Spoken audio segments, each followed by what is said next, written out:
Okay. Ako po ay 40 years old na. Tignan niyo naman. Ka-baby pa, ganda-ganda. Lola na. Oo nga eh.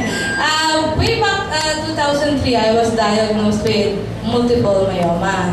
Pero maliliit lang, mga 2 cm. So sabi ko nung time na yon, ayos lang. Lalo nung naramdaman masyadong sakit eh. Tiisin ko na lang. Usually, mga ganyan ng nanay, yung mga papaya, yung una, syempre, yung pagkain, ganyan, nahinunan natin yan.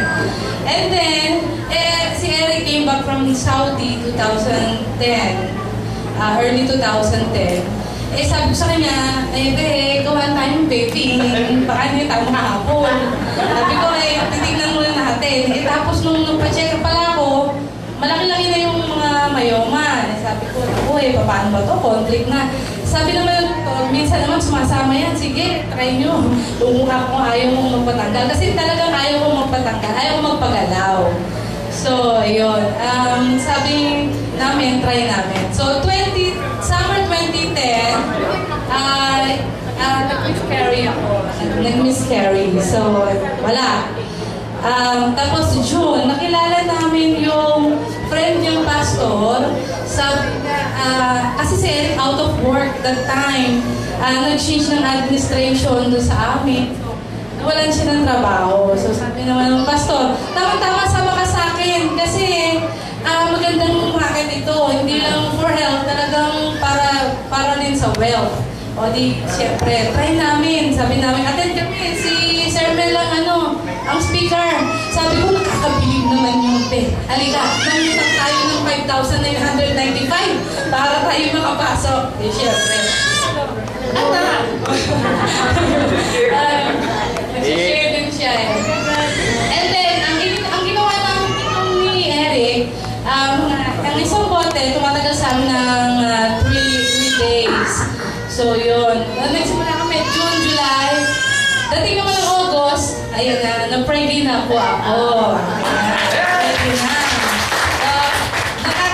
Maraming speculations. Malalaglag yan. Diyos ko, mayoma mo, kadami-dami sa damak na. Hindi yan magtutuloy. Hindi yan gano'n. Yung papanalig lang po kami sa Green Valley kasi talagang nakita namin yung mga tao dito na talagang enthusiast talaga sila ng Green Valley. So sabi namin, tuloy lang. Wala po akong vitamins. Wala po akong vitamins. Green barley lang po. Talagang pinanindigan namin.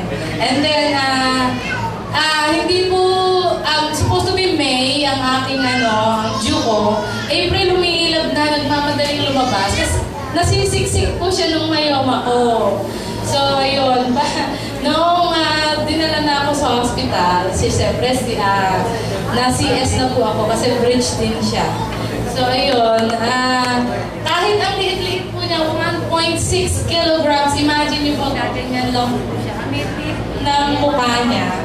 Pero kung bumaliktad po siya, ang lakas-lakas niya bumagal. Actually, yung feeding tube niya, tinanggal niya. Tapos yung feeding bottle niya, ginagana niya. Nakikita namin kasi nasa nursery siya dahil underweight, maliit siya. So, yun lang, very blessed, at saka, biro mo nakahabol pa kami. At saka, ayan, pag may sipon upo, barley lang, okay na yan. Ang tipid-tipid.